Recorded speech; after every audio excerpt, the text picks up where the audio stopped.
Heyo, this is Paleac, and in this video I am going to talk about making drums and arranging drums and doing sound design and making percussion and sampling and chopping up drum loops and just like all that stuff. Everything centered around drums, so it should be fun. This was a Patreon request by one of my patrons. He was like, hey, you should make a video. So here I am. I've been super busy past couple months. I got an internship working at Dolby on surround sound, Dolby Atmos, prototype technology stuff. It's been fucking awesome, but it's been consuming all of my time. So I haven't been able to sit down and make a really good video until now. So here we are. If you weren't aware, I also have been live streaming quite a bit. So you can just mosey on over to my YouTube channel, check out the live tab, and then, oh, what's that? There's like fucking 30 hours of me making beats and stuff. So that's a thing. And finally, you also may have noticed that I am on video now. Someone in one of my live streams mentioned that a lot of communication is nonverbal, and I thought that was a good point, and so I figured, why not? I'll put my face in the video. So, you know, maybe this will help like points get across, or at least make the video more engaging or something. I don't know. We'll see. I mean, the way I see it is just I have to like work around not only editing when I fuck up verbally, but also when I make funny faces. So it's going to be a lot of extra work. But yeah, I guess let's talk about drums. Essentially, the heartbeat of your song is going to be all about the drums, right? The kick and the snare, that's what everything's going to be centered around in the mix, and also in terms of like timbre and stuff. So they're really important, which means you should use good quality sounds to start with. Now, I'm not going to be talking about making drums yourself because it's fucking boring, honestly. You're just slowly adjusting like a sine wave for fundamental and then layering noise over it. I admire people that make their own drums, but I don't have the patience for it, and it's kind of pointless unless you like doing it. Okay, let's stop rambling and get into the tutorial. So your kick and your snare almost all the time is going to be the heartbeat of your song. Everything's going to be centered around your kick and your snare. It's going to be the loudest elements that are playing. Everything's going to be sidechained to it so that they cut through the mix. As a central foundation, you need your drums to sound good. So to make your drums sound good, you need to pick good samples. And to get good samples, you need good sample packs. So this involves like a lot of digging and finding sounds that work best for you. I would say that some go-to sample packs that I've always used for years have been Cymatics drums. I know they get a lot of shit and sounding like kind of samey, but I mean they're clean, you know. So I mean, some of them are questionable, but for the most part, they have like a hard transient and are a very clean signal. The snares are generally decent.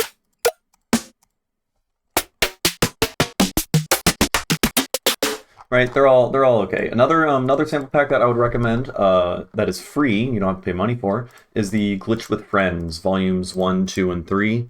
They're all pretty decent. They have a lot of really cool sounds and ideas in them. Some of the drums are good. Like, this is a very solid kick. I would say this is like a perfect example of a kick that is like clean and good. It's just a transient and a very quick. You can see that like the frequency like descends down a little bit, but for the most part, this is just a clean transient and sub tail. Now, I would say that this goes on for a little bit too long.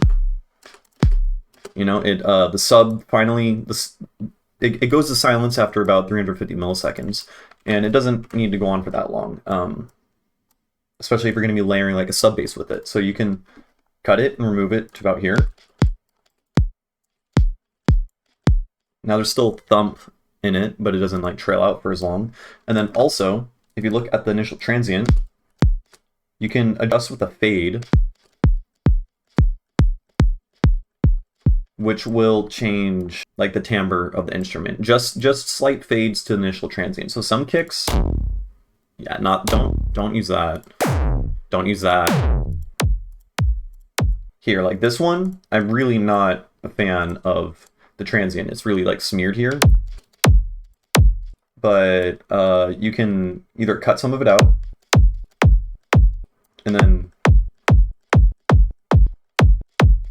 You just shape your kick just using stuff like that. Another thing is like determining what are good samples to use is kind of like an intuitive, subjective thing that you kind of just figure out after a lot of experience. Like these are all,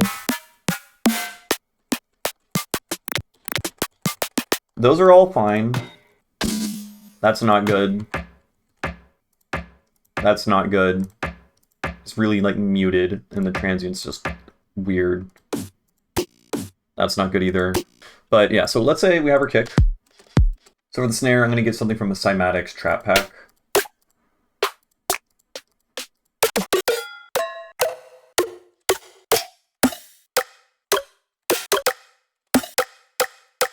Kind of like that. This one's pretty cool. But there's a big reverb tail, which we don't need, so we can just cut that out. Right? So then let's put the snare on the 2 and the 4, because it's always going to be on the 2 and the 4. Or you could argue it's only going to be on the 3 sometimes if you're, you know, making music in like halftime. But yeah, so I'll just make a very basic drum pattern, right?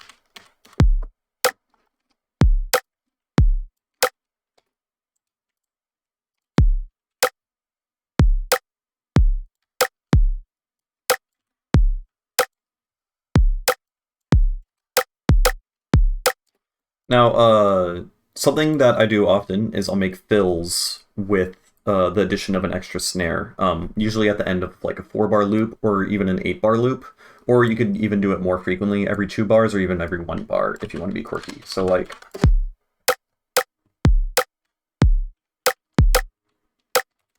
something like that. So I think having this little extra fill thing here is good to give a little bit more structure to your song and like lengthens the size of your drum loop and giving it a little bit of extra variation. Now, this snare alone is pretty short and could use some more pizzazz. So I'm going to talk about layering it with other samples. So you could go and like find another snare and then like remove the beginning of it and do something like that. And then you could like warp the tail and then, you know, you could shape it.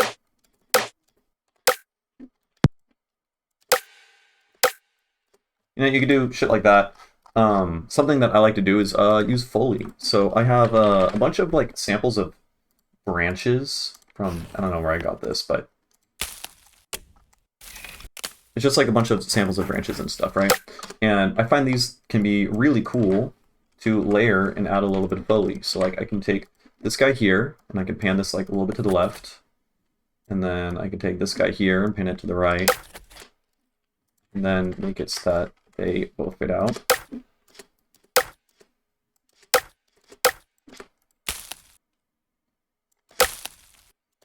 And go in here, just line everything up.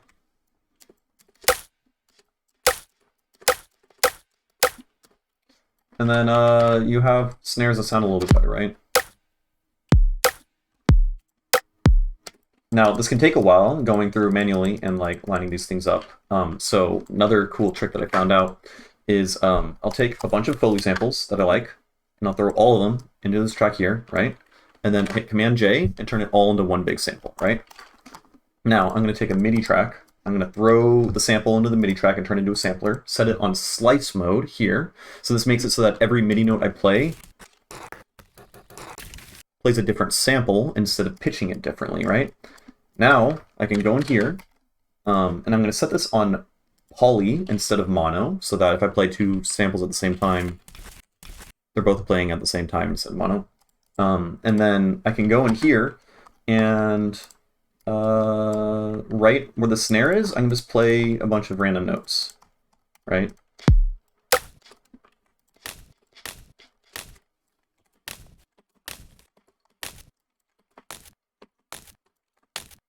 And then I can like stretch this out a bit, maybe glitch it by like setting this on texture mode. And then what's cool is you can very quickly create variations and stuff. So like I'll just like move whatever these 3 samples are off a little bit, and then that one off, and I'll move all of them off.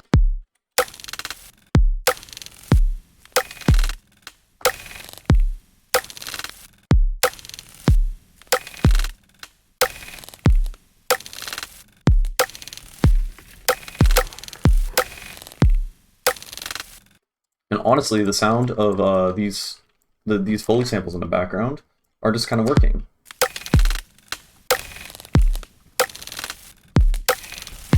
And then you can make more percussion by programming with MIDI using the exact same technique as before with the sampler. So I'm going to take all this Foley here, and then I'll create a big MIDI thing, and then set this on slice. This time, let's set it on mono, so none of the samples are like overlaying each other. And then you could just draw in some pattern like this, right? It's a little bit too busy, so like right here, this is gonna go, and then the snare's gonna hit, and I'll add like a little bit of silence right here, right?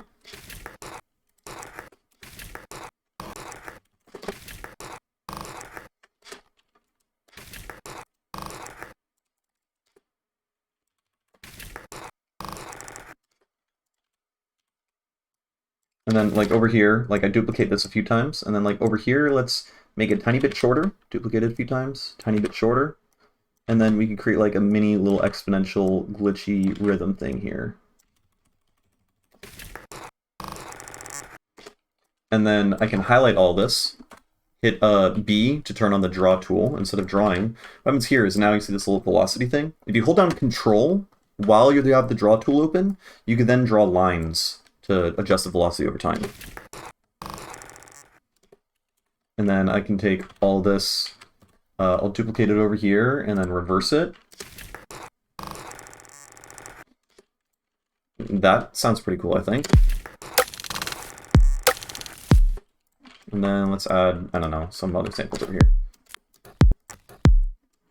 Now, we can go over here and we can mess around a little bit more with like the warp modes and stuff. So I can set this to 1 forward arrow. So this is only going to play the initial transient. And then I could adjust this envelope time to cut out things past the transient, right? And turn up the volume.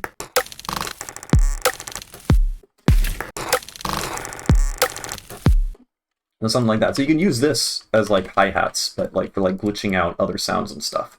So I'll just like take all these samples here. This is just a copy of the thing over here. Let's just nudge it down 1 note, and this is just going to shift all the samples off.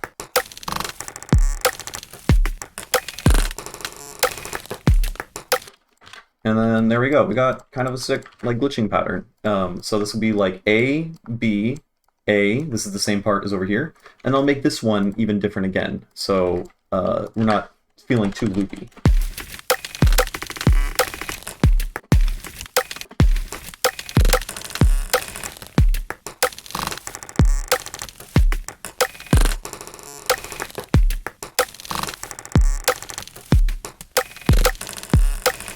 Except, actually, this part here, I do want it to be a little bit different. Right, sick. Now, let's do the same thing again, but let's use actual drums again. So let's just type in hi-hat, go to all results. Here's all my hi-hats. Let's sort by rank. These are what I use most frequently. So you can see I use a lot of cymatic samples. Right, let's take all of them, highlight every single sample, and then let's just zoom in a little bit, place it here.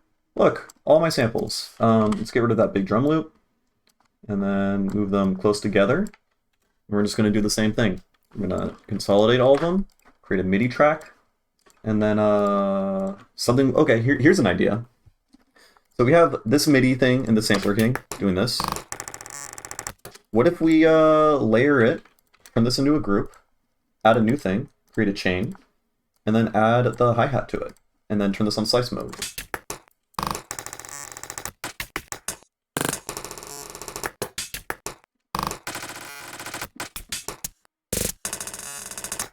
So now it doesn't sound just like Foley, it sounds just a little bit more like actual drums. Neat.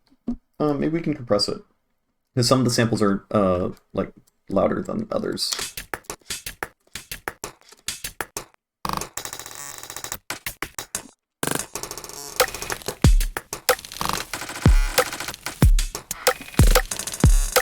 Yeah, so let's take this whole entire instrument and then duplicate it, right? And then I'm gonna delete all this MIDI. And what I'm gonna do now, I'm gonna create a giant stack of MIDI notes, and we're gonna throw an arpeggiator on it, and then we can fuck with it. So when it's on slice mode, the very first sample starts at C1. It's just like arbitrary, but that's just where it goes, right?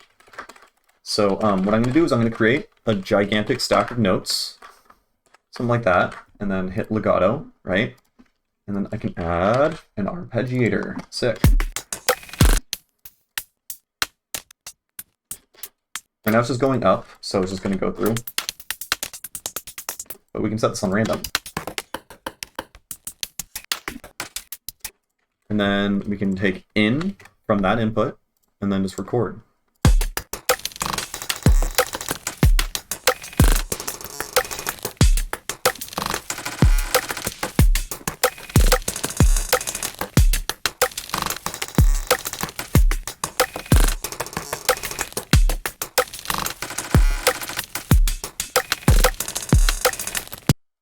So now, you notice I recorded that for a little bit longer, so now we can extend this whole thing out. We can duplicate this whole loop over and extend this out, and then once you know it, we have now 10 bars of drums that are unique to some degree. It's not the same the entire time. So what I'm going to do now is we need a little bit of organization for our drums. This is also pretty important. So I always put my kick and my snare in one group, and I call it kick snare. Cool. And then my snare, if I'm layering shit with it, will be in its own subgroup. It's called, I don't know, snare group, right? And then, so I'll put the little branch layer that we added into it, and then these two extra branch scrape things also added to it. Though the branch scrape things are practically just more of this little branch layer. So we got snare group here.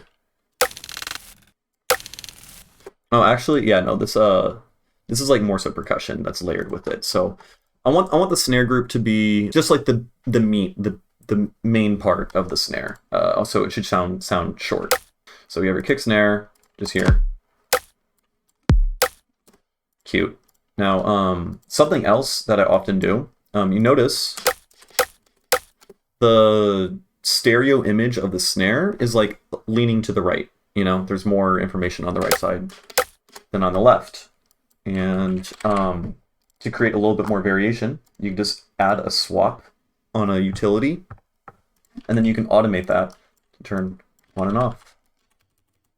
Cool, right?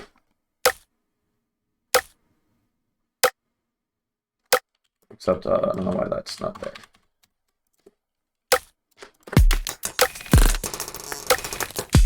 Now let's take all of the percussion that we just made. We'll go here, and we can call this percussion. Now let's put percussion and our kick snare group into another group, and this is going to be called drums. So we have in our main drums group, there's the kick snare, and then there's percussion. Now they're separated because your kick and snare are going to be the loudest elements in your mix, so you're probably going to be processing them different or similarly. And then you're going to also sidechain all of your percussion to your kick and your snare. So we could just create just like, let me just set this up real quick. So I'll add a compressor, add sidechaining, sidechain from kick snare. You know, sidechain however you like, however you normally do it.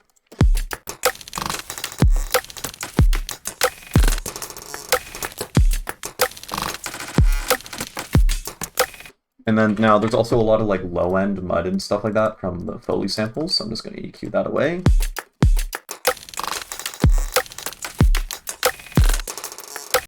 Awesome, OBS crashed, so I get to redo this portion, so that's cool. So let's just delete everything I just did. Sick. Okay, so let's say you don't like the glitchy drums here, right? You can still, you can still use the same exact principles. So I'm just gonna take this, duplicate it over, so we'll have like another track to compare with, and then I'll just change the MIDI.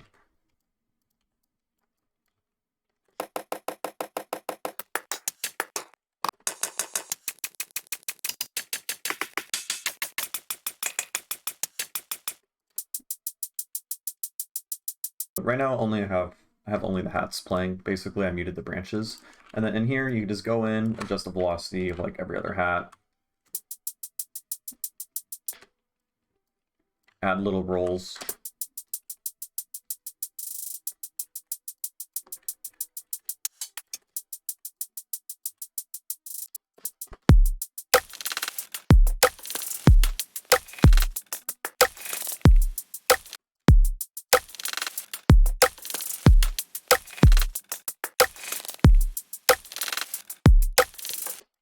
And then over here, we can make it more interesting.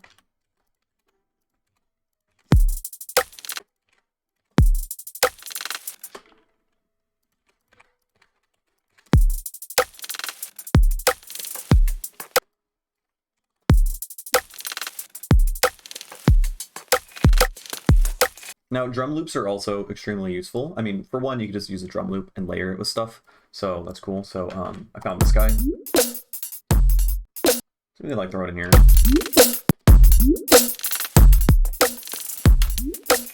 And then you can like cut out certain samples. I personally, I just really like that little bubble sound. And I can delete everything else. And I'm just gonna add that, right? And I can add delay.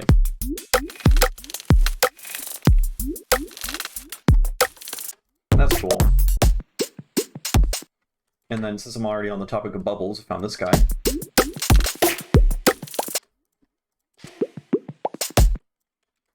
And I like those dudes.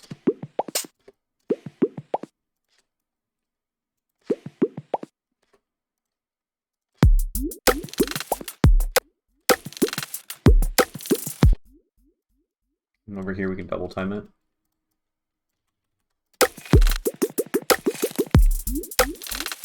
And then let's like add panning or something. Make panning different on each thing. That could be cool. And let's turn it down a bit.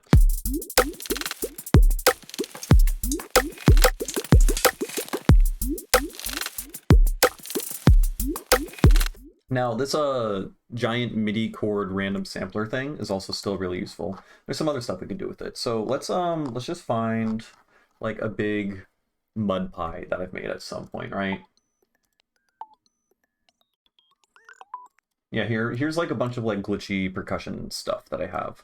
So we can go in here, and then you can set the arpeggiator to swing mode. I like swing 16 on 16th notes.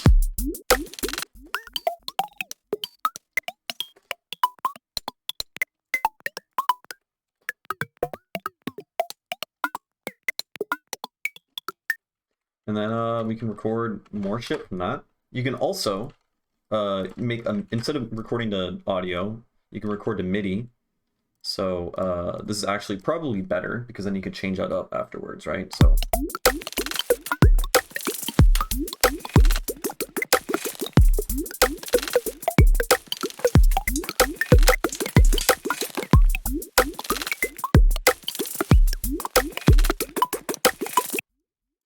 I think that's enough. And then you take this, you throw it here, and then you turn off the arpeggiator.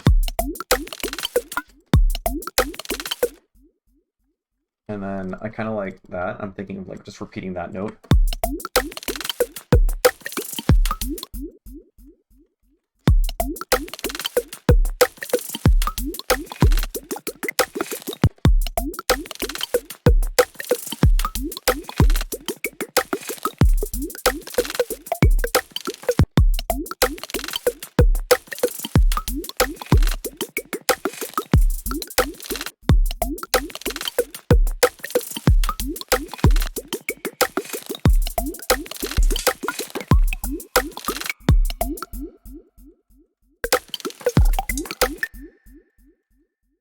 And make little glitchy dudes. And put them about here.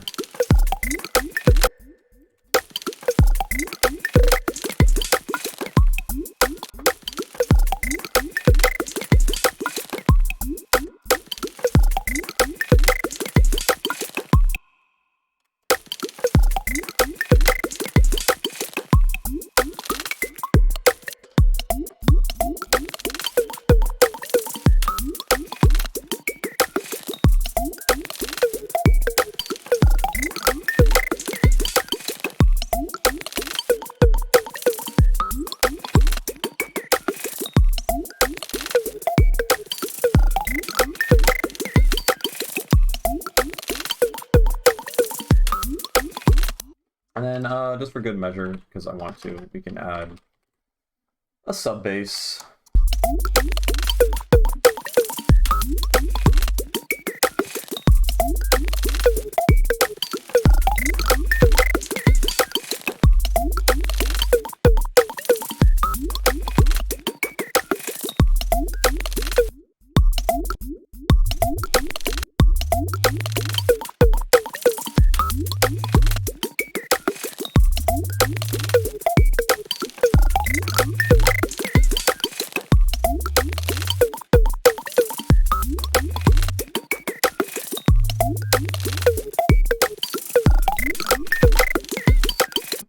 right, we got a drum loop. Cool.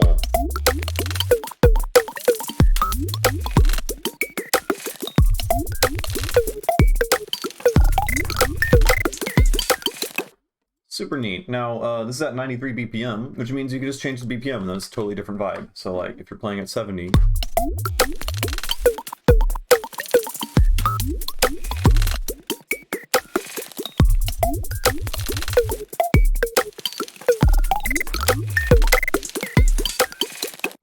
neat. Or you could do like a breakbeat thing. I like to do a lot of stuff around like 114-ish.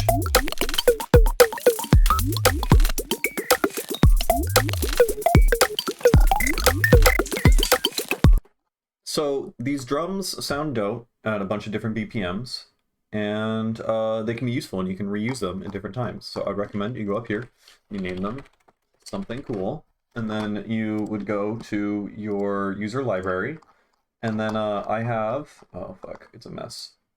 I have this little drums subfolder where I can go and then drag my drum group into it. And then now there's this little mini project file in my user library and I can just drag it out whenever. So if you're working on a song and you make cool drums and then the song ends up sucking, which happens, you know, like 50–80% of the time the music you make is gonna suck, there could still be good bits in it, like your drums, and then you can reuse it for something else at a different BPM and with different other sounds, and it might fit in perfectly. I have a lot of songs where the drums are just come from other failed project files, but then they end up finding a home in a different place. So save your drums and stuff. I don't do it enough, as you can tell. I only have like 10 of them. All right, that is the end of the video. Thanks for watching. Hope you found this useful. I feel like, I don't know, I really like this like chopping up technique for like creating really easy percussion. I think it's extremely useful and it speeds up your workflow a lot. And all this is really just about speeding up your workflow and being able to create cool projects a lot sooner and quicker. So yeah, yeah, take care.